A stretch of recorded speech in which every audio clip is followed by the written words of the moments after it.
that we have covered the result analysis at various levels, at the students level, at the course level, and also at the program level. We have acquired the attainment status for the course level and also for the program level. This is a part of the evaluations. Having the results, there should be improvement plans. The improvement plans, it will be a part of the CQI, continual quality improvements, in order to close the loop for the OBE models. You have the outcomes, you have the assessment, you have the analysis.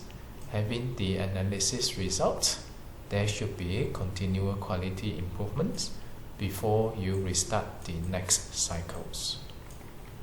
The improvement plans are proposed to increase the chances of attaining the COs.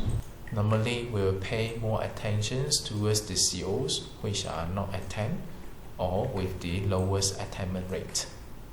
When the analysis result shows that there are COs attained and there are also COs not attained, then you may have improvement plans towards the COs which is not attained. Sometimes you do encounter that all the COs are attained. From there, you may identify the COs with the lowest attainment rate as the rooms of improvements. This is what it means by paying attention to the CO with the lowest attainment rate. The entire principle behind this is we are using this analysis for us to identify which COs is relatively well delivered and which CO is relatively ineffectively delivered. The strengths and weaknesses are basically identified within that particular course on the relative basis. We always go for the areas which is relatively weak in order to strengthen it. Once it is strengthened, you will identify the new weaknesses. Then you strengthen the respective weaknesses. Over time, you will have the entire course improve, and that is the main purpose of improvement. Now, when it comes to proposing the improvement plans, if possible, we are looking into the sustainable or long-term improvements instead of semester by semester basis. What are the differences between the sustainable improvement versus the semester by semester improvement? The sustainable improvements looking more towards the improvement of the entire system that give you long-term impacts over the course and the program. As for the improvements by the semester, it will be more short-sighted, which might not be actually sustainable. The respective problem may be resolved in one semester and it may pop up in the next. So if possible, we do not like to waste our effort onto something that which is relatively short-sighted and very much dependent on the conditions of different batch of the students. We would like to put more emphasis towards the constructive improvements that give a long-term impact. Let me give you an scenario. The improvement by semester can be having more tutorials on certain topic. It may resolve the problems of the students not being able to answer the questions related to certain particular topic. However, this may compromise the SLT that you put into for the other topics, which ultimately may affect the performance of the others. It may be effective for one semester, but there is no guarantee that it's going to be effective for all the following students. So I will classify this kind of improvement plans. It will be more towards semester by semester basis. How about for the long-term improvements? For example, if you realize that the students cannot do good presentations in their final year project, which supposedly the students should have been quite well experienced in presentation, their performance are below expectations. And then the program come up with a solution, making compulsory that every course will have presentations at the end of the semester. Having this policy imposed onto the entire program, the students will be given longer time to practice their presentations. And they are doing presentations every semester. And then over time, you re-evaluate the performance of the students for the presentations in the final year project. Then you will see the impacts. The students perform well for the presentations. And then not only for the final year project, the respective skills will be needed for the other courses, such as industrial training, integrated design projects, and other assignments and projects. This is an example of the sustainable and long-term improvements. If possible, you have your improvement plan going towards something which is more impactful, and the effect it will be more long-lasting. This is the matters of priorities and selection. You may see a lot of weaknesses within the course and the program that require improvements. It may not be manageable for you to have all those rectified overnight. Therefore, you can do it progressively. You use longer time for the improvement, each time to a manageable level. Over a longer period of time, all the problems should theoretically be rectified. This is provided that you go for something which is really significant, bring long-term positive impacts, instead of wasting the time and the effort over something that bringing you smaller impacts. Now let us talk about the scope of improvements. There is a misconception among most of the lecturer. Most of the lecturer thinks that when it comes to the improvements, it is always related to the delivery methods. This is not entirely true. Of course, most of the improvement plan may end up to be with the delivery methods. This is provided that the assessment is properly done. Sometimes the non-attainment, it could be due to the problem with the assessment. So in this case, you will need to first rectify the assessment first before you look into how you can improve in terms of the delivery methods. It is only when the assessment gives you really right results, reliable and accurate findings, then you may base on that to improve in terms of the delivery methods. What are the areas related to the delivery methods? You may look into how you can have a more effective teaching and learning methods for different COs or topics.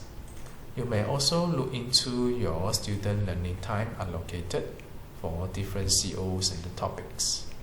The improvement may also be done onto the assessment strategies, such as using appropriate assessment tools, refine the assessment so that it is more accurate, and you might also want to look into whether there are room for simplifications so that it is not overdone. And remember that when you are simplifying the assessment, it should not compromise the quality of the results, allowing you to properly identify the strengths and the weaknesses of the course and the program. The simplification process here is not meant to really reduce the workload. It is to further optimize the entire assessment system. When it is more optimized, you have extra time to look into how you can make the teaching and learning activities to be more engaging and effective. Another scope of improvement, it can be anything other than these two. For example, whichever lackings that you identify from the course performance and moderations, especially dealing with the transferable skills, such as report writing skills, presentation skills, language, mathematics, practical knowledge, industrial exposures, and so on and so forth. In another word, there are all sorts of possibility for the improvements. Out of so many potential improvements that you can make for the course and the program, you will have to choose which is more impactful, which is going to give you sustainable improvements, which is manageable and achievable, which is in terms of the benefit versus the efforts is more worthy, and so on so far. You don't have to have a lot of improvement plan at once, which ultimately you will have difficulty to assess the effectiveness of those improvement plans. Normally, we will just focus on a few improvement plans. It is so that we can monitor whether the improvement plan is effective. If it is ineffective, don't be disheartened, because this itself is a process of trying and errors. It will be good that it is effective, but you will have to verify, is it really effective? Or is it actually effective by chance, which may not be lasting? Now, if the outcome seems to be ineffective, you have historical data tell you that it is ineffective, then in futures, you can disregard the option. Go for something which you haven't tried before, or go for something which is found effective by somebody else. And that is the most important part of the improvement plans.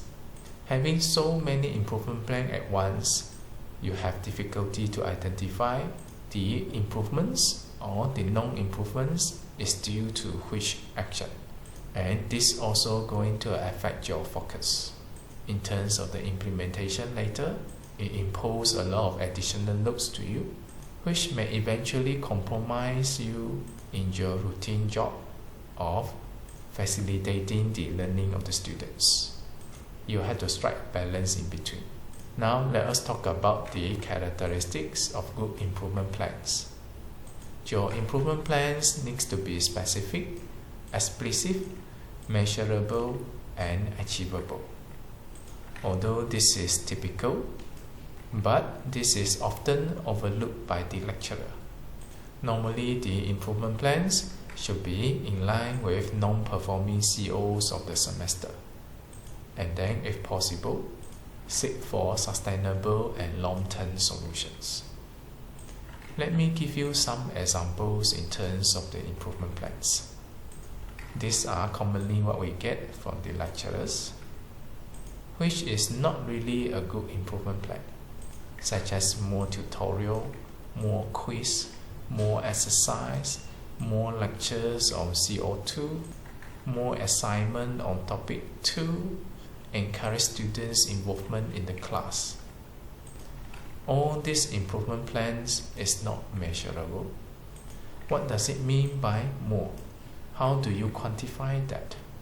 Even though you implement this, based on the result analysis in the next semester, you will also have difficulty to tell whether it is mainly due to this. It is regardless whether the next semester is going to improve or not. The improvement can be by chance. The non-improvement may also seem to be logical. Because of this, the impacts and the implications cannot be confidently verified. So these are the problems of the poor improvement plans. Not measurable, blurry, and the implications are not noticeable or not verifiable. The improvement plan should be more specific and explicit. If possible, it should be something that not within your regular routine in terms of facilitations of student learning. Compared to the improvement plans here, this one is slightly better. For example, conduct one field trip with written report on the management of the construction site, CO3. Now this one is more specific. The improvement plans is meant for CO3. It is quantifiable. You need one field trip and it is specific. The field trip will have to come with the written report. And the topic, it will be related to the management of the construction site. And is this manageable? Yes. As long as you conduct the field trip, it is considered achieved. Another example, conduct one quiz for chapter 2 and chapter 4 each. This one is meant for CO2. That means you will have one quiz here and one quiz here. It is quantifiable. Next example, conduct a practical test for the skid resistance test of a pavement. This is more specific.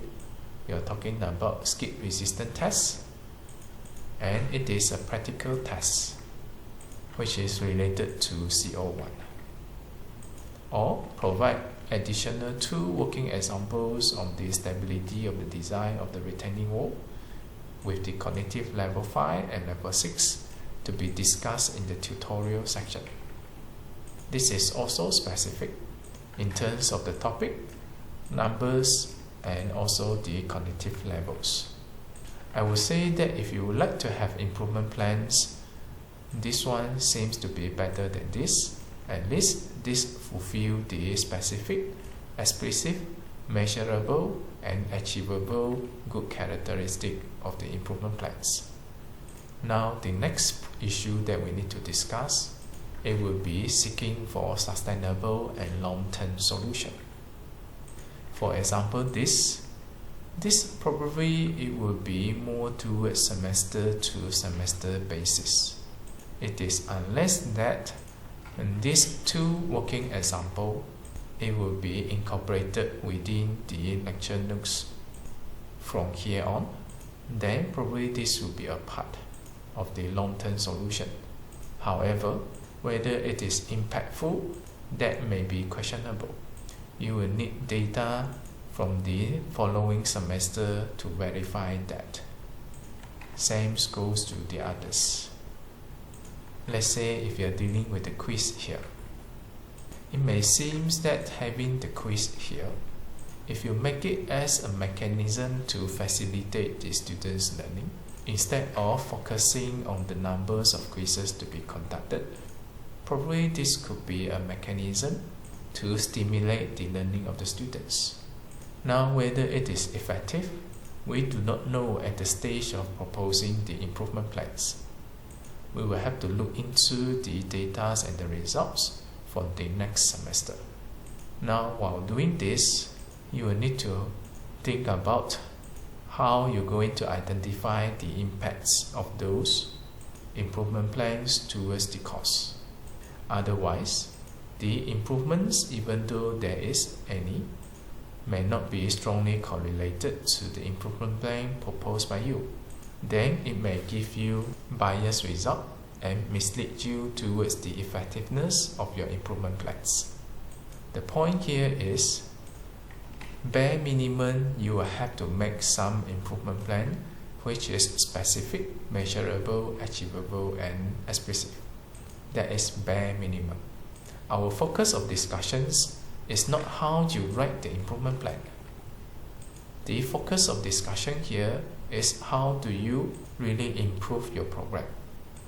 Having this good characteristic is the first step, and then as a mechanism, in terms of the priority, we would like to go for something which is going to be impactful and giving long-term effects. On that basis, we come up with the improvement plan, and we need to make sure it is implemented accordingly, which at the same time we have to think about how are we going to verify the implications of those improvement plans. We will need the result from the next semester to evaluate the correlations between your improvement plans and the outcomes of the following semester, so that you have an idea whether the improvement plan is effective or not, and whether you should keep the improvement plans as a part of the routine of your teaching and learning activities, or you are to remove those and seeking for some other improvement plans. And before the improvement plan is being actually implemented, sometimes it is very difficult for us to know that whether the improvement plan is effective. If you strongly believe that your improvement plan is effective, then you may try. That shouldn't be penalized, And then we're going to see the results in the following semester. Some improvement plan may be effective to you, but may not be effective to others. There are also improvement plans that would be effective for a majority of the lecturer that you may refer from the successful experience from the other lecturers. This may also be your potential directions of improvements.